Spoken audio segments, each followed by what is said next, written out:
everybody, how's it going? So I'm going to go out today and do a little bit of historical geocaching. I am first going to scout out a location of a historical cache that I would like to hide, an idea I've had for a while now. And after that, go visit another couple of historical locations that are within a pretty close proximity to each other. And there's a couple of caches at those locations. I've already found them.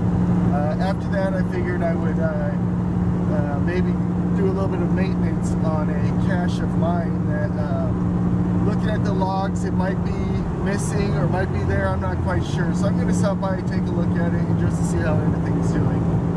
And that's going to be the video for today. So I hope you enjoy.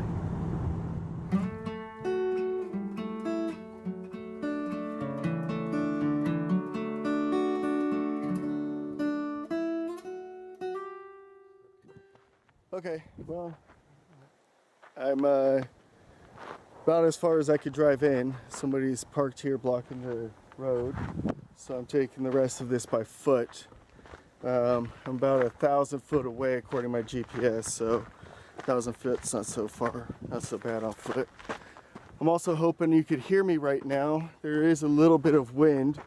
This little bit on the other trips out would have been absolutely murder. There's no way you would have been able to hear me, but I put the Kenny Art fix into place on my camera. Makes my camera look like a troll doll. I'm hoping it works. I did some testing and it seemed to do the job all right. So, okay, I think I see where the cat, or where it's supposed to be heading. I believe right there, those rocks.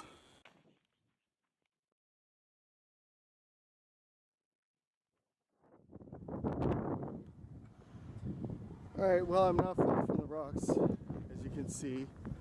Oh, look at there.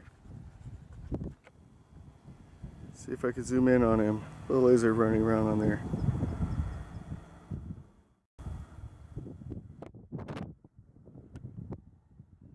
I guess you could tell it's pretty windy out right now. I'm hoping my dialogue is coming across.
Shots on this rock.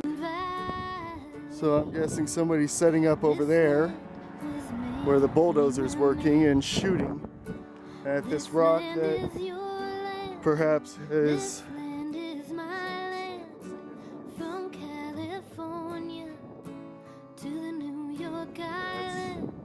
those are bullets. That's a shame. Anyway, so I'm going to confirm my coordinates here at the location, and well, I've roamed and rambled, and I've followed my footsteps to the sparkling sands of her diamond deserts, and all around me a voice was sounding. This land was made for you and me. This land is your land. This land is my land. From California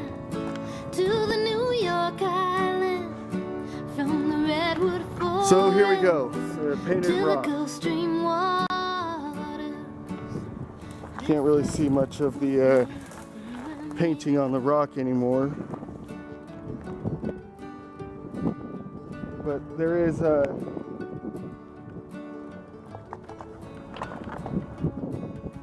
some paintings on there you could still kind of make out.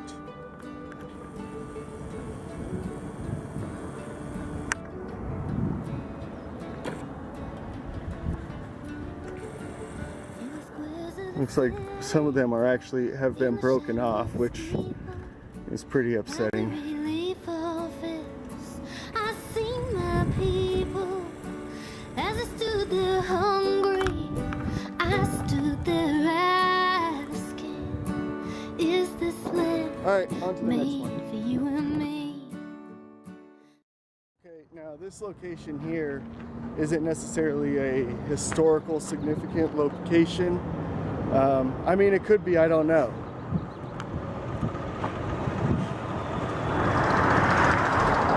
In fact, looking around online, I couldn't find anything about it except for a lot of guys that like to ride bike up and down this road. They will use this as a meeting point. But there's a totem pole here. Up top it says History of Corona, Kirby High, and I've googled that. I found no information on that whatsoever. There are a bunch of weird totems on this totem pole, and down at the bottom looks like bullets or some sharpened steel. I don't know.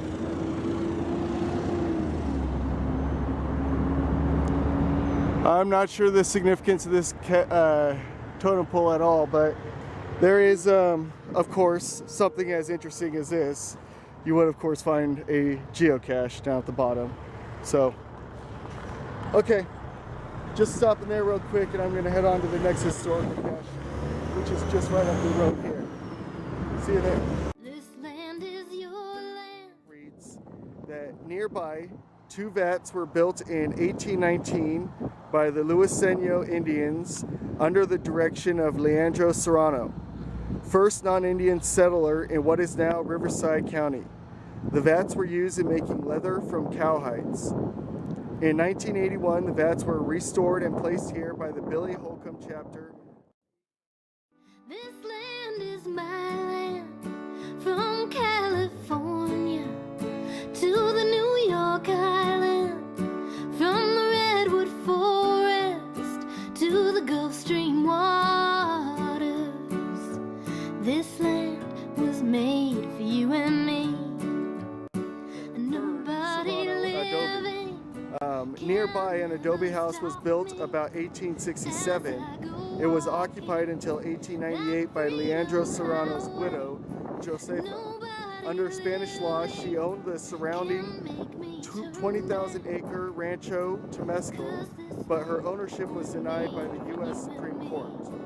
Leandro Serrano, his biggest industry was at leather. He owned his very first house was just on the other side of the freeway here. We're going to head over to that location next.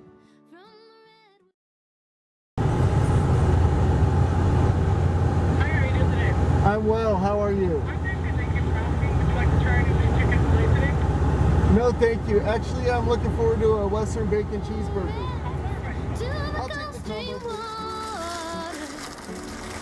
This land was made for you and me. This land is your land. This land is my land. From California to the New York Island, from the Redwood Forest to the Gulf Stream waters. This land was made for you and me. This land was made for you and me. This land was made The next is for you This one has and actually changed since the last time I've been here. Now it's dedicated to the old Temescal Road, when before it was dedicated to Leandro Serrano, his adobe, which was just up that way a little bit, was at the time the very first residence in what is now Riverside County. The plaque now reads, "This route was used by Luiseño and Gabrieleño Indians whose villages were nearby. Leandro Serrano established a home here in 1820. Jackson and Warner traveled the road in 1831 and Fremont in 1848. Those were mountain men that were some of the first men to travel overland into California. It was the southern emigrant road for gold seekers from 1849 to 1851, the overland mail route from 1858 to 1861, and a military road between Los Angeles from 1861 to 1865. California Registered Historical Landmark number 638. Go down, do some cache maintenance on geocache of mine that's just down the way here. So come along with me there. I'm just a poor wayfaring stranger, traveling through this world of woe. But there's no sickness, toil, nor danger. Okay, so I pulled off right here to just check on a cache that I have hidden here. A little bit of cache maintenance. I'm going there to see my father. I just want to make sure that this cache hasn't, flown the coop. I'm just a girl. Oh, no, I can see it already. It's there. I'm just a girl.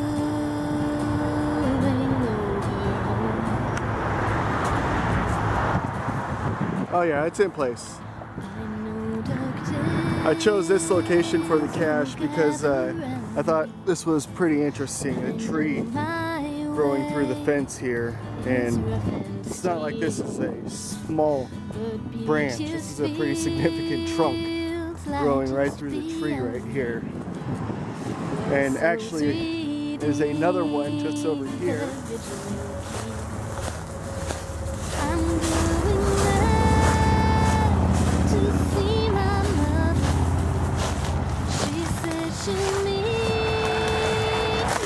I think it's interesting, you can see the texture in the bark as it's grown around the fence there. I have no idea how long something like that took.